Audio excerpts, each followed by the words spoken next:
আসসালামু আলাইকুম। নতুন একটি ভিডিও নিয়ে আপনাদের মাঝে চলে এলাম ইকোমেটিক থেকে।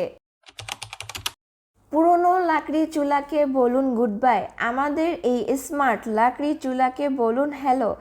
আমাদের এই স্মার্ট লাকড়ি চুলায় কিন্তু রয়েছে অনেক অনেক উপকারিতা, যেমন ইনডোর এয়ার কোয়ালিটি, জ্বালানি বহুমুখী ব্যবহার, চোখের সুরক্ষা, স্বাস্থ্যের সুরক্ষা, আধুনিক লুক ও স্মার্ট কিচেন, সহজ রক্ষণাবেক্ষণ, অর্থনৈতিক স্বাবলম্বিতা, কম তাপ বিকিরণ থেকেও আরও বেশি বহুমুখী ব্যবহার, আর হচ্ছে রান্নার গুণগত মান নিশ্চিত করবে, ছাইয়ের ঝামেলা কম, তাপ নিয়ন্ত্রণ এবং নিরাপত্তা, আপনার খরচ কমাবে, রান্না হবে অতি দ্রুত আর দীর্ঘস্থায়ী। আমাদের এই চুলাটি নিতে হলে ডেসক্রিপশনে দেওয়া মোবাইল নম্বরে আপনার নাম, ঠিকানা, ফোন নম্বর দিয়ে আপনার চুলাটি এখন অর্ডার করুন। ধন্যবাদ।